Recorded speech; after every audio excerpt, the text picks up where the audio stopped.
Welcome to the Inside Housing Podcast, where we break down the housing process, real estate, and investing. Here we go. Julie, welcome to Inside Housing Podcast. Really excited that you could come and make it here today and appreciate you coming on. And I like to start out by just sort of saying, why don't you introduce yourself, who you are, what do you do, and what are we talking about today? All right. Well, thanks, Rennick. Thanks for having me. It's a beautiful studio you have here, so it's a lovely space to visit. My name is Julie Marks. I'm the founder and the executive director of the Vermont Short-Term Rental Alliance, which we call VTSRA. And if I had to guess, I'd say we're here to talk about short-term rentals. So let's start the conversation off right at the beginning. So what's your involvement with short-term rentals? How did you get involved? And where does that leave you today? Well, I've talked to a lot of people now, having been in this industry for 8+ years.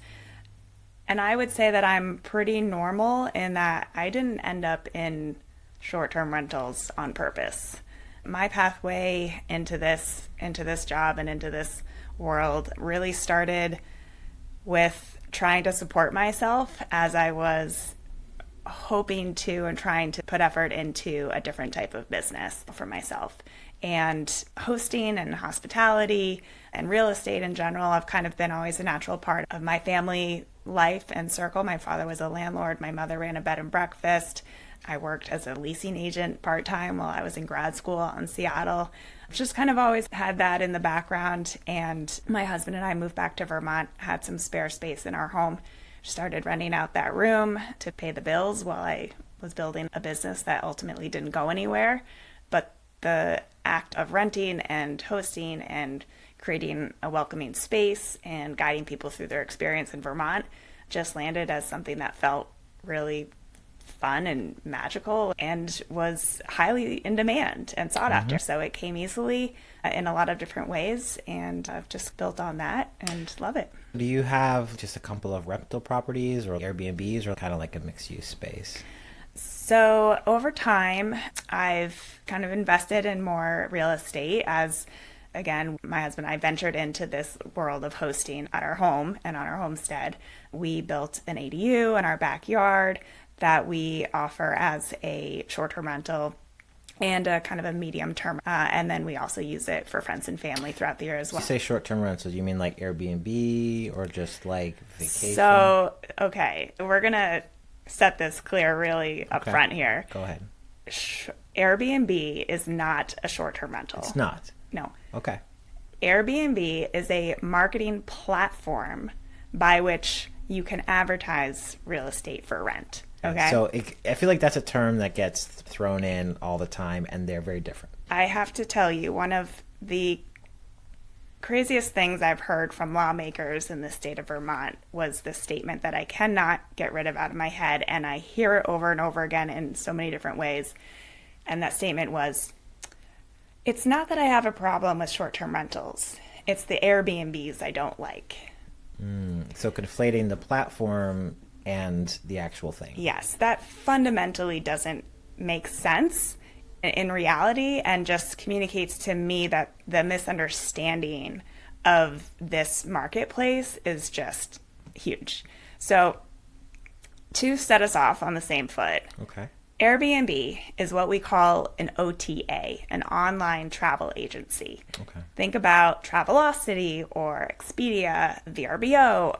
These are all online travel agents that people can use to market their properties. And in the case of Airbnb, they also act as the merchant of record on behalf of that property owner. So they are owning the transaction and the reservation system. But that same property can also advertise not on an OTA, not on Airbnb. They can advertise directly through their own website or through a property management company, and in which case those entities are the merchant of record. Airbnb advertises homes, campsites, hotel rooms, massages, Yeah, it's gotten chef concierge services. They've expanded. I know people are really used to thinking about an Airbnb as a thing, but it's really not. I really want to see us get away from that because a short-term rental is just a space that's rented for fewer than 30 nights in a row. I feel like that term, sort of that conflation of the two, just right there and then gets people off on the wrong foot, because I hear that a lot in real estate, that people are like, well, you can't Airbnb it out. In my mind, probably like a lot of people's mind, you're conflating the two. You're like, well, does that mean no short-term rentals, or does that mean that you just can't have it as a Airbnb product? So they're different. They're very, very different. They're not the same thing. How often must that come up when you're sort of having these kind of conversations? When I'm having a conversation for the first time with somebody who is not in the weeds in this industry, it comes up a lot.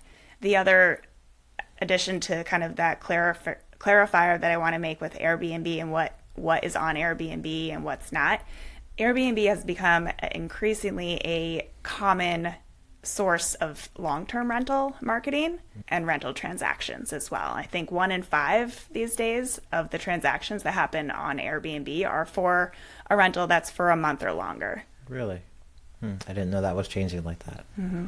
Okay. This is what we call the midterm rental market, and we can get into that if you want. So as you're doing your own thing, you're sort of having your short-term rentals, you're renting out, there's a transition where you become a bit more into the advocacy portion. And so how does that happen, and what are the things that you're advocating for? Yeah, so for me, it was super personal.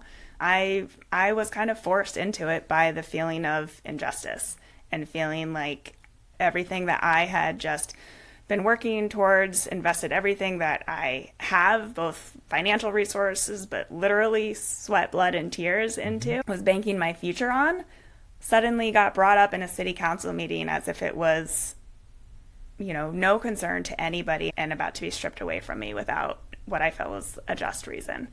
And so it started for me personally with a family legacy property that my father had owned for 40 years prior to passing it on to me, and a rental situation that really had been working for our family for a really long time. In this situation, it was a house that had been through many iterations and many uses over the past 40 years. As you can imagine, things change over that time.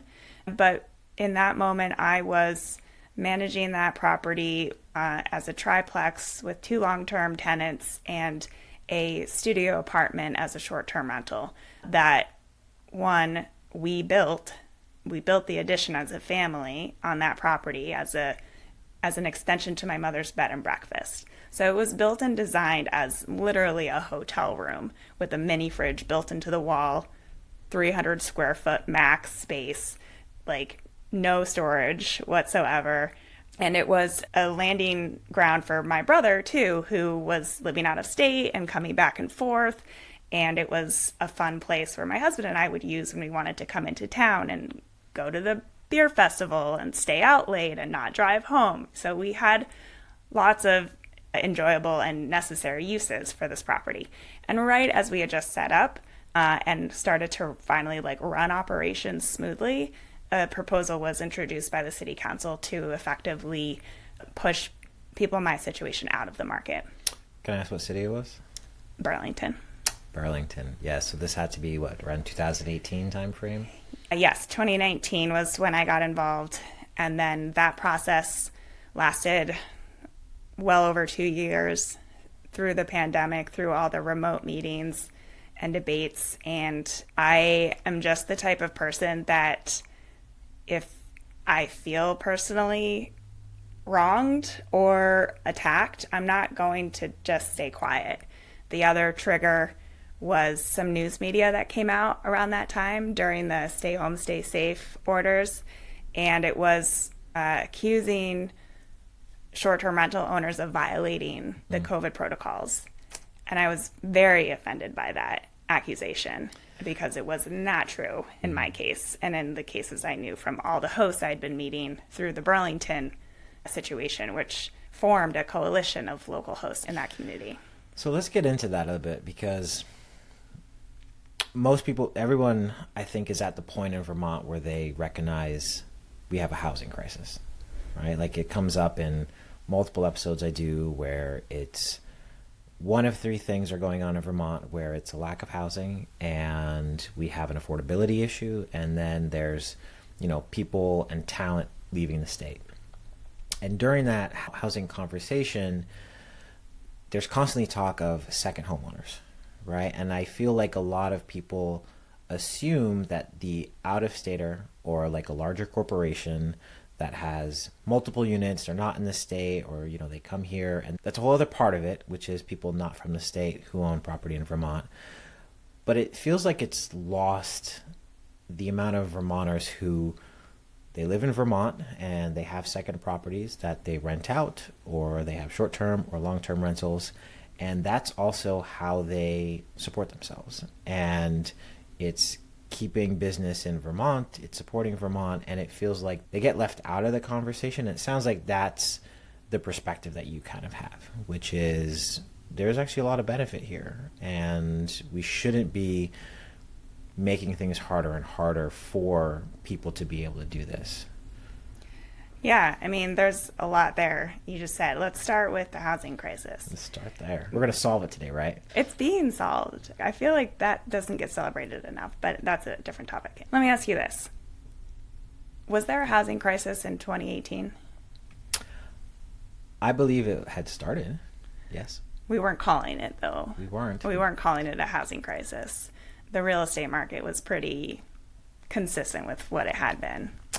You could say that the housing market pre-2020 was an entirely different era at this point, just to do with the fact that the housing crisis that we're saying now is, this is my opinion, it's because the affordability of the homes is not matching the stock. So we actually have pent-up demand, but the prices are making it harder and harder for buyers, whereas pre-2020, these same homes were costing, 70% less. And Vermont has actually seen one of the highest increases percentage-wise than a lot of other states, but then this phenomenon also happened nationwide. Right. So yeah, people they weren't running in the streets saying there was a housing crisis, but it did begin somewhere around there.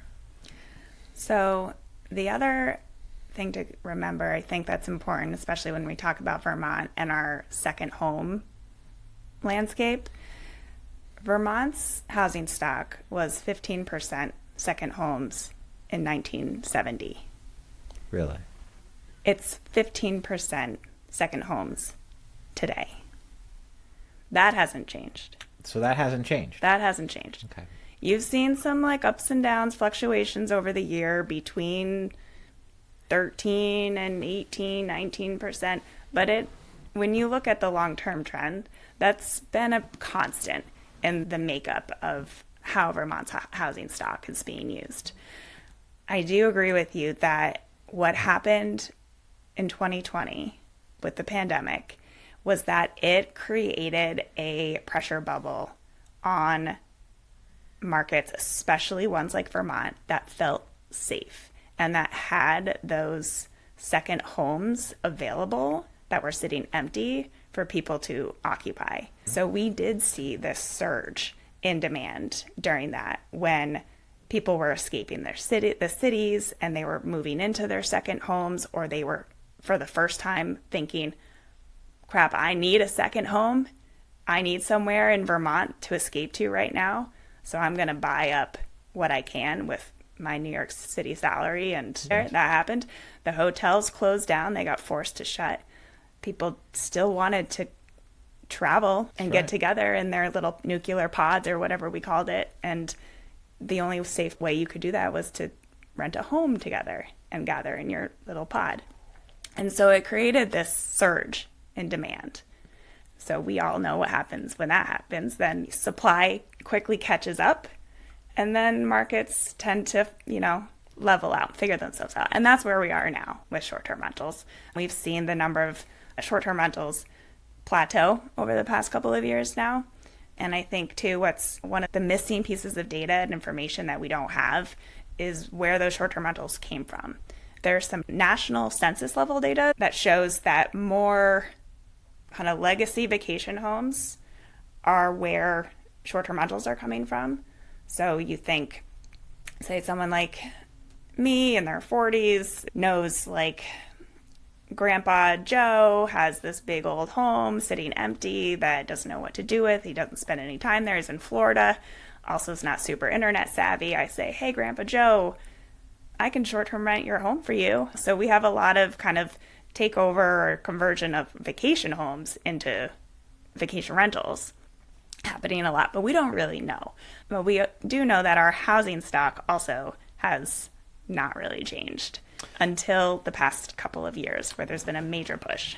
Well, there's a push, but it actually hasn't changed incrementally. I had Kevin Chu on a couple weeks ago, and we were looking at the data, and one thing that was interesting is you see that we were building on average in the early 2000s and 90s. It was like 11,000 homes, 8,000 homes per year, and that's just kind of plummeted. And we're into 2,000-3,000 a year, which nowhere near sustains the projected growth that we need if we're talking about having 24 to 36,000 homes. But back to kind of short-term rentals, that just keeps coming up. It comes up in conversations around, especially in Burlington, those areas.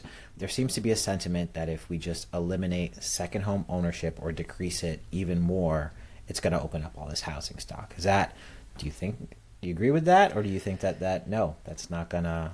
Nodding because I hear it a lot. I hear it all the time, and it is an easy place to get to in your mind, and I get that.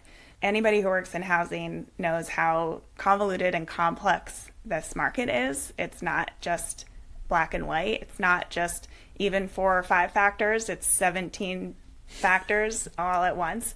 So I understand why looking at short-term rentals feels attainable because it's a low-hanging fruit. There have been studies, national studies, that look at the vacation rental market and what would happen to rental prices and home market prices if X, Y, or Z happens with short-term rentals. And the impact is less than 1% of this is how much short-term rentals contribute to the cost of housing right now in our market. But on a local level, that could be more, or it could at least feel more significant. But again, I think what our communities have largely missed out on is the very needed first step of data collection.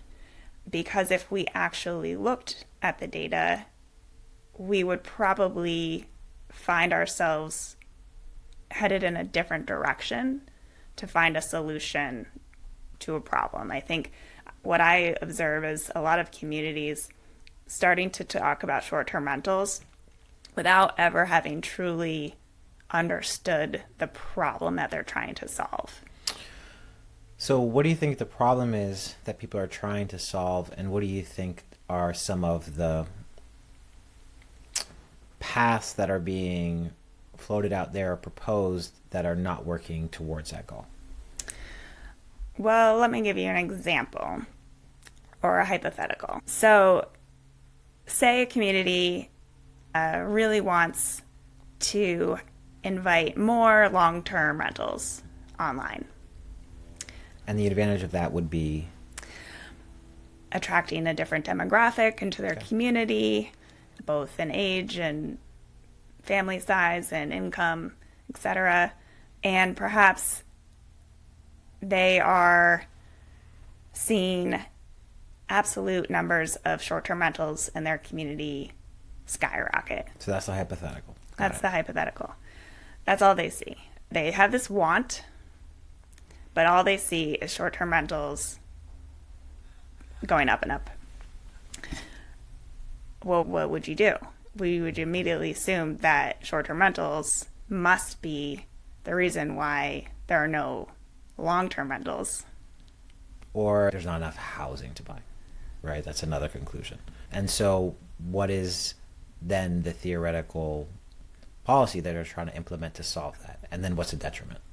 So again, going back to collecting data, what you would need to know before you can actually ascertain that those short-term rentals are in any way related to a potential long-term rental marketplace would be, where did that short-term rental come from? Was it purpose-built by the owner? Was it an ADU construction? Was it a converted barn into a habitable space? Was it a former primary residence that somebody has now decided to spend half the year living in Florida and snowbird and is renting out while they're not in residence? Is it a 3-season unweatherized camp? We have, I think data just came out around this, 15,000 of those 55 seasonal homes that we have in Vermont are 3-season. Going back to that basic example, there's policies and initiatives put in place thinking that if you curtail short-term rentals, that it will somehow free up demand and free up housing or alleviate these problems. What I'm trying to see if you can articulate so I can understand is, would that actually solve the problem? Like, would that solve how much housing stock would actually flow in, or is it just sort of creating a different problem? Well, what is the problem? If you say, would that solve the problem, what is the problem you're trying to solve for? Because if you prohibit people from doing what they naturally would want or need to do based on their own family circumstances, based on their financial needs and the natural marketplace, you may end up with an outcome that isn't solving the problem, but is an outcome that's a consequence of those policy decisions. For example, we know that many people who own a vacation home here in Vermont and choose to put it on the short-term rental marketplace do so just to offset some costs. If they said you can't do that anymore, okay, they won't. That house isn't going back on the market. That's their family home. They enjoy using it. It has a other value and utility for them. The other possible scenario of preventing people from their, in my opinion, right to rent their personal property is that you make way for a next level of investor. So what we see happening right now with the supply of vacation rental and second home ownership in Vermont is this kind of middle class second homeowner now.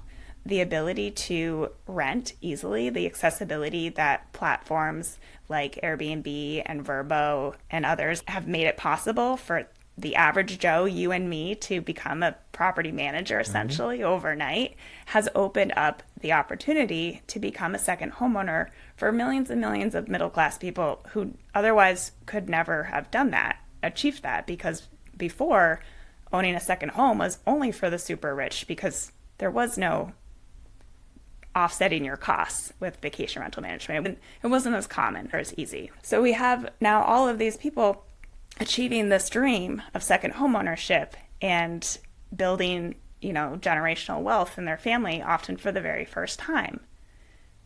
Is that a problem? I don't think so. One of the examples I sometimes use is my own mother, right, retired, has one rental property that she rents out. And that's actually the only extra supplement to her income. And so making that more difficult, it forgets that for some people, that's how they actually support themselves. I know of other examples of people who have multiple properties and they're like, you know what? It's getting too difficult in certain areas of the state to be able to do this. And what will end up happening, not only will they potentially maybe free up that stock and not do either short or long-term rentals, but then they'll also leave, right? Because they can no longer do it. And with them will come the income that they generate, the business that they generate. And, I feel like it's lost what they do. And then sometimes these homes don't get bought anyway, right? Because of a variety of reasons, right? The cost to repair them, the age of the stock, and then just, the ability of people to want to go there. So I kind of see it from both of those sides. As you're sort of advocating for that, one of the things you mentioned was people in Vermont who are here and they're using it as supplemental income and also providing a nice service, right? Whether it's short term, long term. The other thing is, what about those who are not living in Vermont and they have those vacation homes? Have you looked into, or part of your discussion, what happens with those kind of homes? I'm specifically kind of referring to sort of like the Stowe area and places where you do have vacation homes that you can no longer rent out. So here's a fun fact. In Vermont, we know that only at most 1 in 10 of vacation homes are owned by people who don't use them. There is a very high level of use by the owners here. And to follow up your example with your mother with data, we also know that over 90% of hosts in Vermont only own 1 or 2 properties. And again, that 2 property can be on a homestead, in a homestead situation. So there is a lot of people engaged in this market for the reasons of supplementing an income, for offsetting expenses, but not a huge population of outside investment. In fact, when we look at Stowe and we see the data that has been published from the registry that they implemented last year, you actually see that it is more common for locals to actually be the ones who are owning multiple properties and managing them. If you are in this business and you know how it works, you know that out-of-state management of this type of operation is nearly impossible. And if you try, it's going to be very difficult and you're probably not going to do a very good job. We get this information from our property managers here in the state. There are over 100 Vermonter-run local businesses who are employing people in the field of property management and specifically vacation rental management. So this is people's livelihood, not just people who own the property, but this is an entire economy that so many Vermonters rely on. Have you been tracking sort of what's been happening in Stowe a little bit? Absolutely. So what are your thoughts on that? Because to me, that's, you have like one set of conversations around, like you said, like the property owner who's here, local, who has maybe 1 unit they rent out, and potentially, what that does. But like a community like Stowe, where it's, it's driven by tourism, it's driven by, upper end homes, they're talking about things where people can't do almost any short-term rentals, or they're really limiting it. And I see a huge negative impact in terms of what it does to like that economy. But so what are you seeing? Well, I think what concerns me overall is watching communities try to craft policy that is intended to influence a personal choice and human behavior to their liking in a way that they want. They're trying to maneuver people into a certain decision or a certain action. We want you to do this instead of doing that. I think policy that is developed through that lens is very dangerous and ineffective ultimately, because we can't predict how people are going to respond or behave to changes. To your point earlier, they might just up and leave. Well, if your stated goal is we're trying to retain and attract residents, but your policy pushes people away from your community, how are you, one, even going to measure that? And two, how are you going to adjust for that consequence? And you don't know. And so I think it's fundamentally, what we advocate for is not no regulations. We do believe that the vacation rental industry is underregulated, and that's nationwide. It's a little bit behind the times. We saw this with Uber. The product comes on the market, the regulations have to catch up. And they're trying to play catch up, yeah. Yeah, and so vacation rentals are in the same way, and we're getting there. The state put in regulations in 2018, and then they added new regulations in 2024. Towns are, the past 5 years are adding layers of their own regulation on top of it.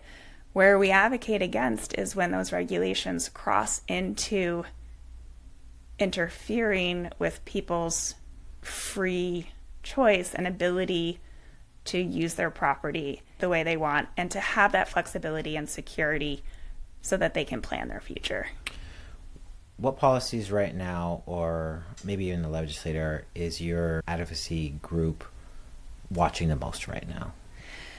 We're always watching what's going on in the State House. This session has been primarily focused around changes to property tax classification brackets that would specifically kind of extract second homes into their own tax bracket classification. So non-homestead? Non-homestead, non-residential would be a category that includes long-term rentals and businesses.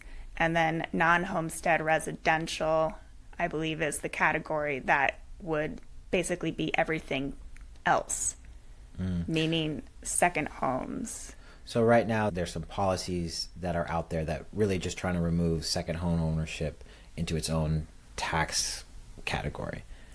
Correct. And what is your group sort of advocating when you, because I'm assuming I believe there's a lobbyist inside of your group and you're advocating. So is the push towards either amending it, striking it, changing it, or just bringing awareness around, is it really going to accomplish what they hope it's going to accomplish? Again, even with the state legislators, the question is, what are you trying to do here?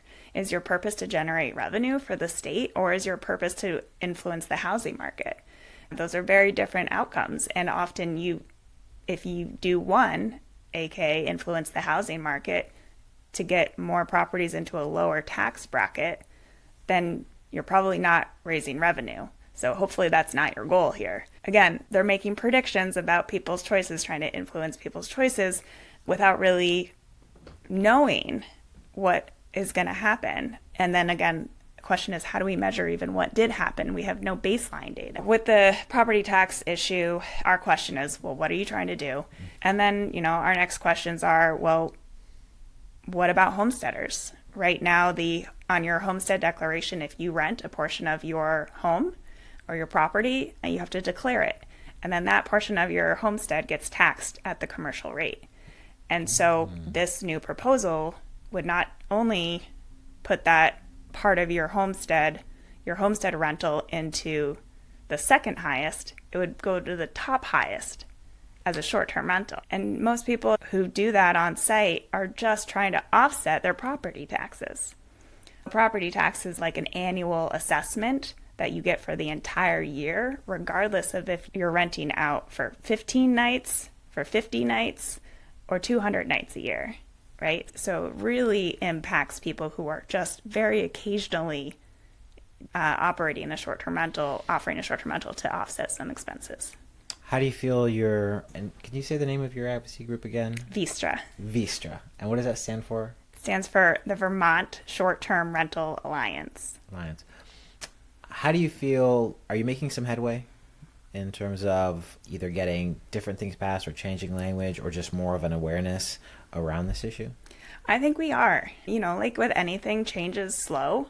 We've been at this for 5 years now, and we're still educating people about the difference between what a short-term rental is and what Airbnb is. That was the first 5 minutes of this conversation. She's like, all right, here we go. Okay. And what's changing is we're having more of these conversations on a lot of different platforms, whether it's through a podcast, whether it's through articles and op-eds, whether it's in front of a legislative committee on the public record. We're at the table now, which we never were before. The other thing that's changed that I think is really exciting is that the tourism economy is embracing vacation rentals. The tourism department is collecting data on vacation rentals now and reporting it out. They had never done that before. It had always been kind of lumped into lodging, but now we have this extracted data to show exactly how important vacation rentals are to our tourism economy. And tourism is very important to this state. We're having all these conversations about housing and cutting expenses, and there's a whole thing with education and all that. And my mind always goes to, yes, but what about revenue, right? How do we increase revenue to the state? And tourism is huge, right? Like part of the reason that Florida doesn't need to have like sales tax and all these different taxes is because the state generates all this income from tourism. So it's part of the conversation now that short-term rentals can increase that tourism. What are some of the other big things that you're advocating for that you feel like are getting traction or you'd like to get more traction? What I'd like to get more traction for is owner education. Since we've formed our organization, we started hosting an annual conference to bring people together, to bring professionals in and teach people how to be responsible operators, to teach people about the obligations that they have, not just under law, but morally and ethically too, when they are in care of visitors and guests in their homes. I think another thing that a lot of people don't realize is that when you rent your space, whether it's for 1 day or 365 days, your home becomes a public building and it becomes subject to rental building code and health and safety standards. Fun fact, in Vermont, most houses don't have to go through that inspection process when they're built, and they may not be up to rental code. Very possible. Just because you've lived in that home for 20 years and your kids have, and your family's kids have stayed there and slept 8 people in the bunk room, doesn't mean that's legal to rent to anybody outside your family. And so there's a lot of education that needs to happen to prevent some of the most common issues that do occur when people get into the vacation rental marketplace without any experience. And these are issues that stem from occupancy, over occupancy, safety concerns, septic, wastewater capacity issues, especially here in our rural homes that are on septic systems. And a lot of these things are not what a host would want to have happen. I've yet to meet a host who actually wants somebody to destroy their property and flood their septic system and start a fire. But it happens because people go in blind. And I really want to see more resources put towards the effort of educating folks, almost like a driver's ed for hosting. Do you think? Because there's always these horror stories sometimes that I think sometimes shape public perception of terrible landlords who don't do their due diligence and don't take care of tenants and stuff like that. Is what you just said meant to sort of help more people sort of be on the right side of doing it properly and being, because there's always sometimes as a renter, and I used to rent a long time ago, you have a great landlord and you're so appreciative and it works well, and then sometimes there's these horror stories, right? And so I think more people who are probably a part of that and getting education, and this is how you do it, and these are the things you need, and this is how you follow like the proper laws and procedures, would probably also help public perception. So I imagine that's a big part of it, right? Yeah, it's really interesting too, because the vacation rental marketplace kind of manages itself in terms of good behavior over the long term, because it has this two-way review system. Tenants don't get to rate landlords. Landlords don't get to rate tenants. You don't get to see the history of somebody's, behavior in the past and experience. Whereas in the short-term rental marketplace, if you want to host but you're not, you get a 2-star review, and vice versa. If you're a guest and you throw a party, you're going to get kicked off that platform and banned for life. Like, there are safeguards kind of built in that the long-term rental market does not have. That just occurred to me that you're absolutely right. That there isn't like, I'm going to rate my landlord. It doesn't exist. Huh, interesting. No. So that could be probably one way where it would be better for the consumer to know and to be able to see that. Yeah. And as an industry, we want anybody who's intentionally not wanting to follow the rules to be booted just as much. Like, we don't have space for bad actors putting stains on our reputation as hosts and as a destination where people can come and have a safe and enjoyable experience. If you look down the road, what are some of the biggest things that, if you had a crystal ball, if you had the ability to wave a wand, you would have done or changed? Or the other side of that you're most worried about potentially happening? I know those are big questions. You got to look 5 years into the future and figure out how it needs to be. Well, since you're offering me like one magic wish, right? There you go. My first wish would be that the state put a preemption in place to prevent towns from prohibiting the activity of short-term renting. Regulate them? Yes. Ban them? No. Manage them. Manage them. Okay. Secondly would be to require towns, all of their short-term rental operators, to become a member of our association and receive that education and that training. I don't know if you know the math, but how many operators, as you call them, do you know exist in the state versus how many are part of the association? So we have general numbers.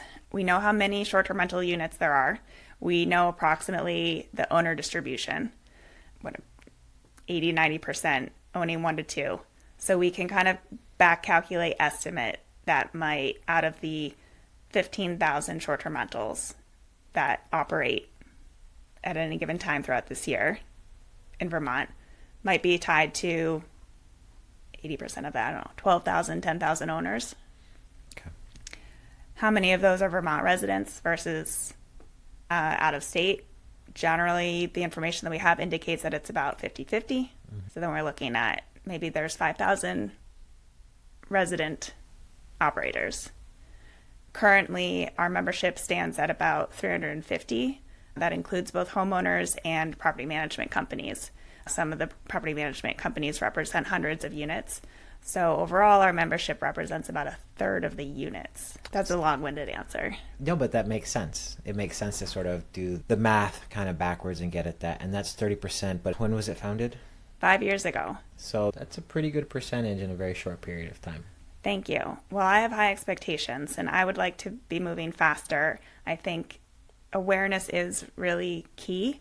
Again, I don't go through life assuming that people want the worst things to happen or they want bad on others. And so I really think that it's just awareness and education, not just about how this whole economy interacts and intertwines with other economies here in Vermont that we rely on, but also how owners have that responsibility of being a steward of your guests and the safety and well-being and the reputation and the community relationships, I think, are all wrapped up and tied to just there hasn't been enough awareness and there hasn't been enough education, and that requires involvement, and we need 100% participation, not 30%. Confident you're going to get there. I got one last question for you. Okay. And this one is different.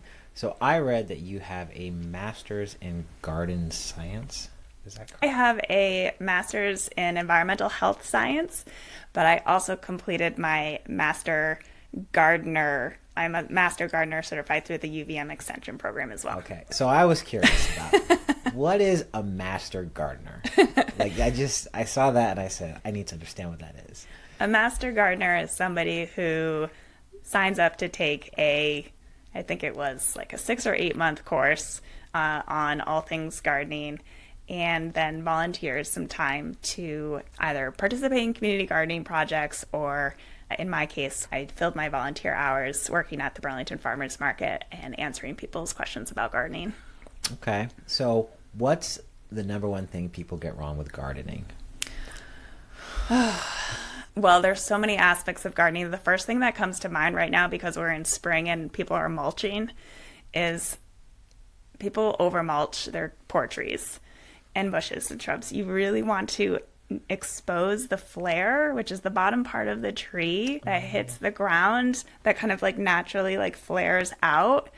When you see mulch piled up around the base of the tree so that it looks like it's just coming straight out of the ground, you're suffocating the poor little tree flare, and it's very bad for the tree, and you could ultimately end up killing it. So we really don't want to mulch all the way up to your tree. You want to show off that flare.